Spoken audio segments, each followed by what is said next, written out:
Welcome to the Grit Crusade. Or if you're coming back for a second time or third time or maybe a 10th time, then welcome back. And if you're new here, my name is Brooke and I'm your host today.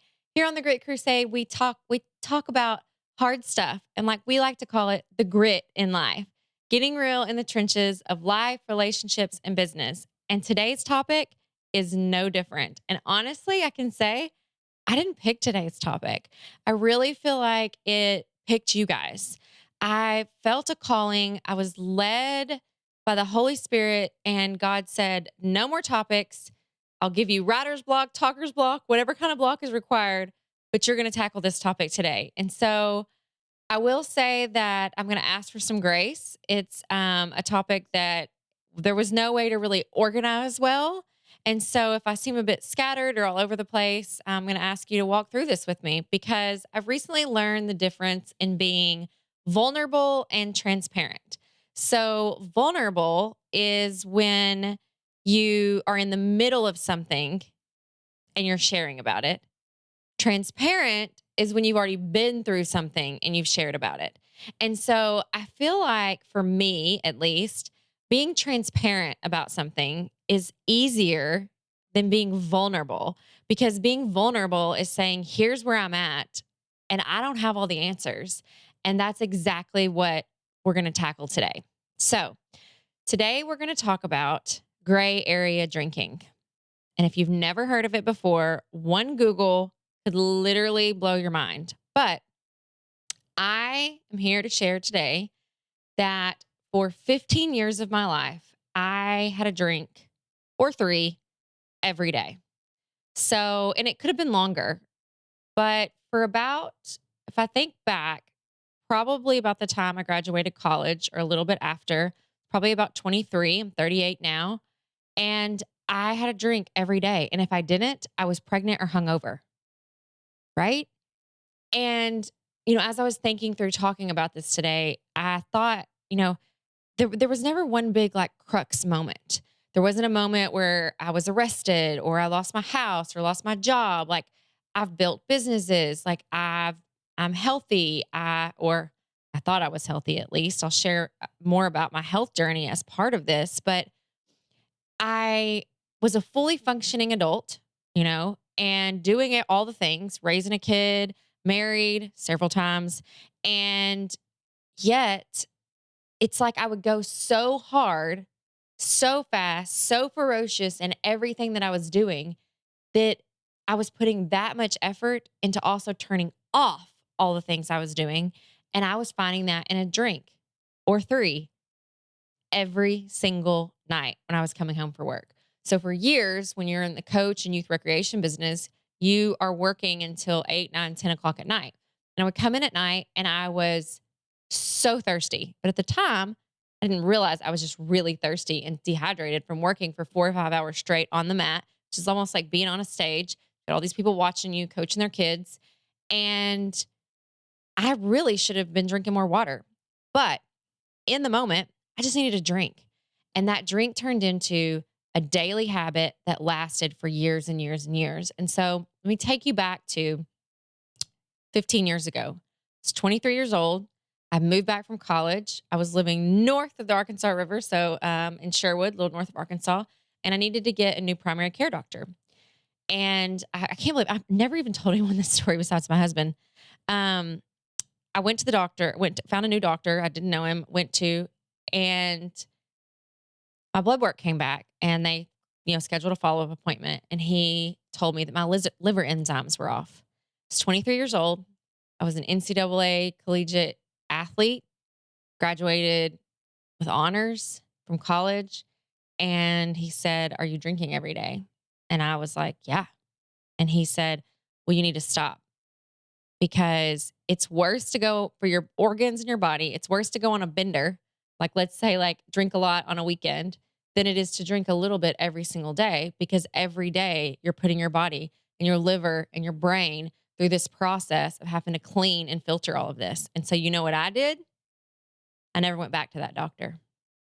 Mm, right? Like that wasn't the answer. But at the time, I wasn't going to have anybody tell me what to do.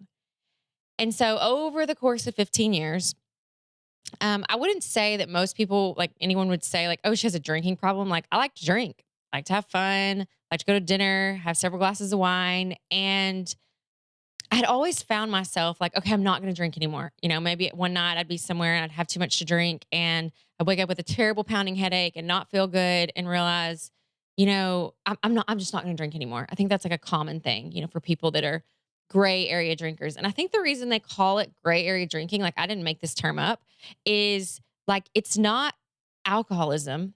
Okay. I don't have an addictive personality. So some people do, some people don't. I think a lot of genetics plays into that. I'm not a geneticist, but I do think genetics plays into that. But I wasn't a teetotaler. I wasn't drinking a bottle of liquor every day. I was drinking 2 or 3 glasses of wine or 2 or 3 beers. And then maybe on the weekend, I was having 4 or 5, but I was doing it every single day. And what I didn't know was happening is it was affecting my brain. And what I mean by affecting my brain, I'm talking like physically, metaphysically creating inflammation in my brain that changed the way my brain was functioning. And so I'd already been diagnosed with PTSD. I'd already gone through the tragic loss of my mother through suicide and mental health battles and addiction.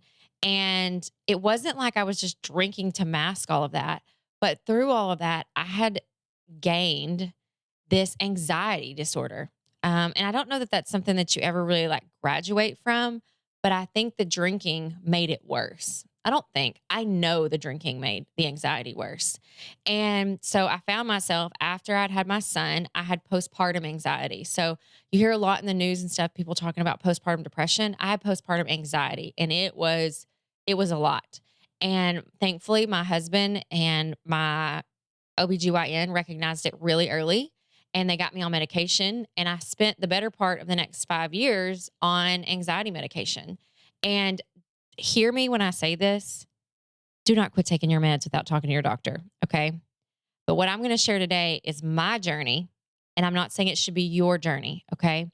There is a season in life for everything. And the season in life I was in, I needed the medication that I was taking. And so I was on medication and a little before that, so several years before that, I had been diagnosed with adult ADHD and I began taking ADHD medication as well. So by the time I'd had my son, I was taking ADHD medication, I was taking anxiety medication every day, and I was drinking every single day, like no days off. Okay. Unless I was hungover or pregnant. Right. And I say that with confidence now because I'm in the middle of this and working through this, but it's embarrassing. It is so embarrassing that I'm like, what? What was I doing? Like, how did I get into that? Let me tell you how I got into that. Our culture breeds this in America. It breeds this type of drinking. We drink at baby showers, we drink at bridal showers, we drink at Christmas, we drink at Easter, we drink a lot at Christmas. We're around our families. We can't know how to deal with all the stuff that we went through as kids. We drink at company parties. We drink all the time at all the social events that we go to.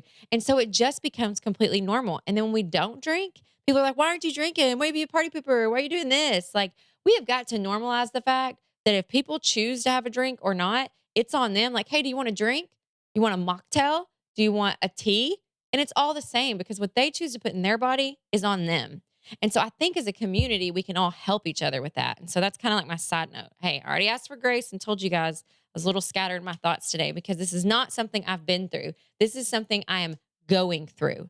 And I don't feel like that it's as easy or as linear to talk about things when you haven't really processed them when you're still in the middle of these things. And so kind of back to the story. So medication, drinking every day, and I'm having heart problems. So, chronic heart conditions run on the maternal side of my family. And I've been going to see a cardiologist since I was literally like 18 months old. I developed a heart murmur at 18 months old. And so it's something that's always had to have been monitored. Had heart surgery in 2015, and I'm starting to have trouble again with my heart. And so now I'm on heart medication to control my heart rate. I'm on ADHD medication. I'm on um, anxiety medication, and I'm drinking every day. And I'm like, I probably shouldn't be drinking on this heart medicine. And so in the past 2 years, in the middle of the pandemic, I started seeing a functional medicine doctor, finding out that I had this mold illness that was making me super tired. It's called chronic inflammatory response syndrome. And I'll link a link in the comments to survivingmold.com, which has all the information on it because I'm not educated enough to talk about it. But through that journey, I started realizing that I had all of this inflammation built up in my body that was causing some of these other things, right?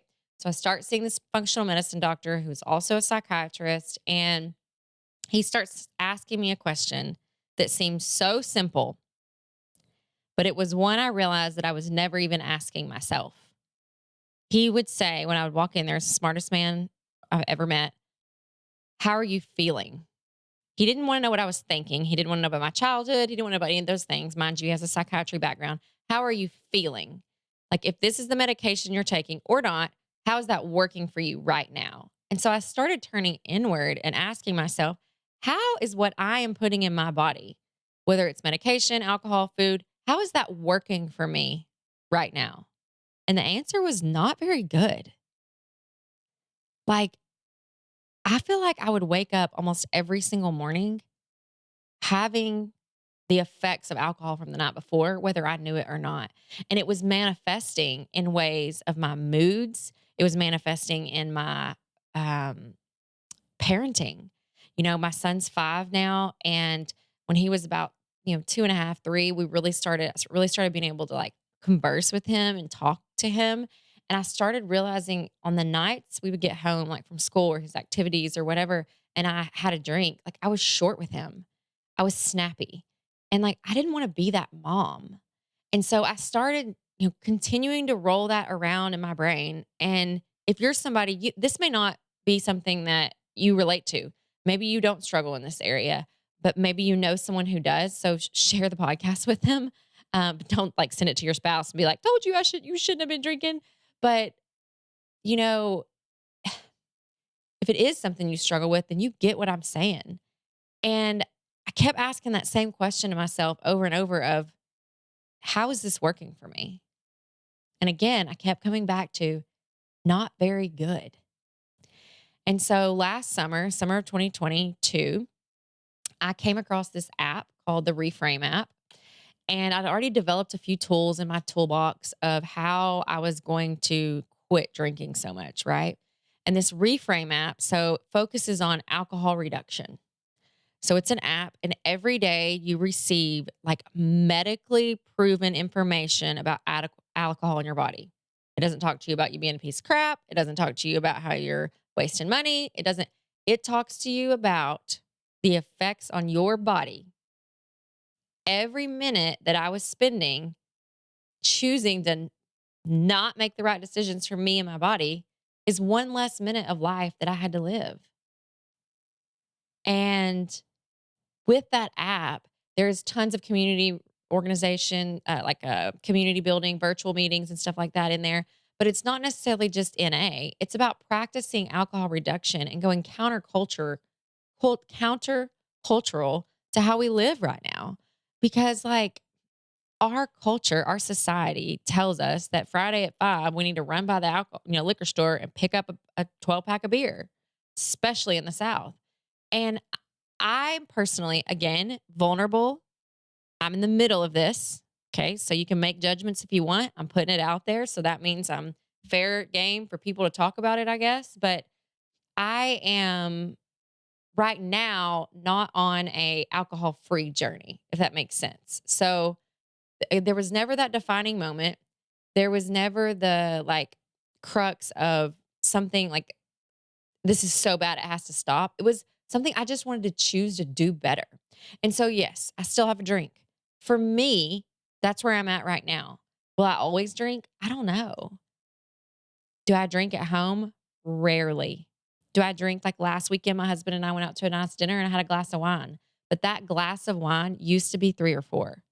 And now it's 1. And I come home and feel like I need to chug some water because I'm dehydrated. And it's like now I can feel the difference in my body. But it did take a detox phase in the middle. So, um, in the period of, last summer, about 9 months ago or so, when I kind of started on this alcohol reduction journey and realizing claiming what was happening in my life and realizing the effects that it was having on my body was the first step, right? Because it was showing up in my parenting, it was showing up in my mental health, and I didn't want to live there anymore. And it was showing up in like my spiritual connection because like I could know when you're so numb and so much is clogging your thinking, your doing, you can no longer connect with the spiritual realm. And no matter what you believe, whether you're a Christian or Buddhist or anywhere there, any other like type of religion or faith, there is a spiritual realm living around us, and there is good and evil. That is the fact. And if you don't believe that, then I'd be happy to discuss that with you. But there is a spiritual realm around us. And when we are so busy and so clogged up, whether it's inflammation in our body, illness, bad food, bad, alcohol, bad choices, drugs, anything like that, we can't connect and tune in to those vibrations around us and feel like our divine knowing. We all have a knowing inside of us. And that knowing is what guides us and helps us know what it is we're supposed to be doing in life. Like, what's the point of us being here? And so now I'm going to pause in the story and, I like that was a lot to say. Yeah, I feel like I just need to take a breath for a second and do our trivia in the trenches segment. Dun dun. And then I'm going to talk to you a little bit about the strategies I've used that kind of have helped me get to this point of alcohol reduction and having a way better relationship with drinking and alcohol and social culture that we're in. And then I feel like I'll probably talk about this again some too. So, all right, here is our trivia in the trenches segment for today. So, first of all, if you like what you're hearing today, there is a YouTube algorithm and podcast algorithm that helps boost us up at the top of people's phones and the internet world. And so the more you like or subscribe and share our podcast or rate it, it helps other people get connected and find our grit and our stories that not only I'm sharing, but the amazing guest I have here is sharing, that they may see some connection with someone else and know that they can do it too. Because the worst thing we can feel in life is alone. So please make sure you take a second right now and either give it a thumbs up or rate it on your favorite podcast streaming platform. All right, so here's our trivia in the trenches. This is something I learned recently, okay? So here's the question. So when we have a guest, they answer, but when I don't have a guest, it's just me and you. So like I give like an awkward pause or you can like think of the answer, but not long enough that you could Google it. Okay, here is the question. Which star is represented by placing a star on top of a Christmas tree? Dun, dun, dun, dun, dun, dun. The Star of Bethlehem. And you may have known that. But did you know this? That when baby Jesus was born, there wasn't even like a star. It was a mad cosmic event, likely in like 4 BC, maybe 6 BC, and probably in June, not December. And Jesus was like a toddler by the time the group of wise men got there with 3 gifts, but not 3 wise men. Oh, what? I know I've learned that recently doing the Bible recap, New Testament learning series. So yeah, I'm like the lies, the mangers. We need bigger baby Jesuses. I don't know. I don't know if it actually matters or not, but here we are. So there's our trivia in the trenches for today.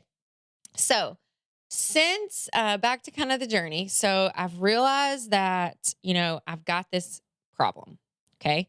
It may not have been a problem to anyone else, but it was a problem to me.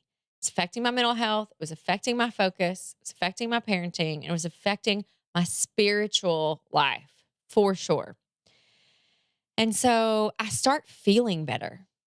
That's the first thing I noticed when I'm first using the Reframe app. I think like the first like 56 days, because I did take a period of time where I just didn't drink at all. I wanted to clean out my body and get to where I could feel again. And now I can feel when I eat certain foods, I can feel my body. When I eat certain, drink alcohol, I feel the difference in how all of this kind of interconnects. I can feel the difference when I use essential oils. So if you really want to blow your brain, go Google that. Yeah. Google the vibrations and how essential oils change the vibrations in your body. Like the actual molecules, our bodies are made up of primarily water. They actually change the vibration levels of your body. But if you're drinking and numb or using drugs or other substances, you can't feel all those things. And so, in all of that, I mentioned earlier, so when I was coming in super thirsty from work, that you're addicted to that sound just as much as you are the drink. And so I replaced the sound with sparkling water. So our house is packed full of all different flavors of canned sparkling water, and it works for me. So every single evening, I still want to drink.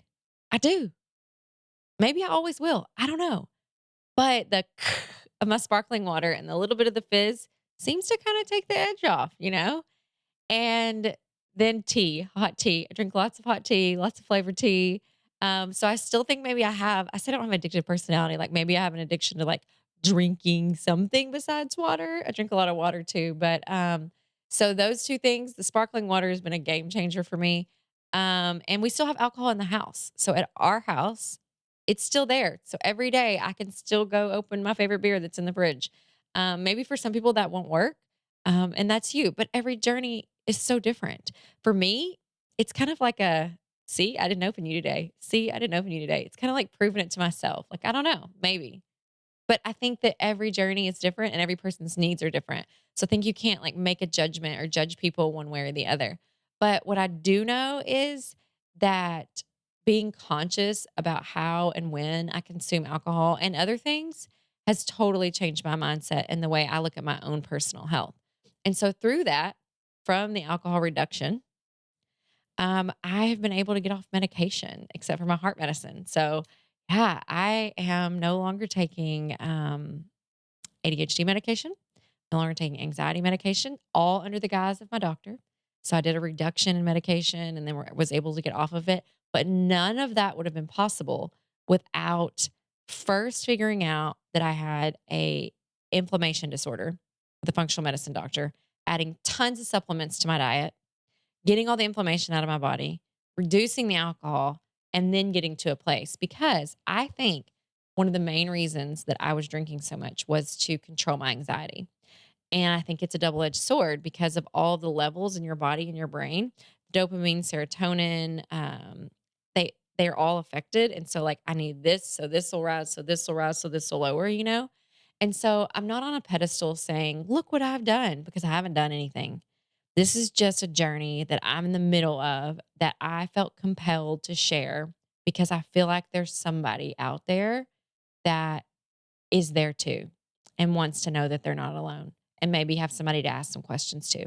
So if this is you, if you find yourself connecting to my story, shoot me an email, chat@brookplaque.com, and I'll be happy to visit with you and talk to you about, what you're going through. And I'm no expert. I'm no therapist. I may tell you it's time to get a therapist, but I can share some tools. I can share my favorite sparkling water with you.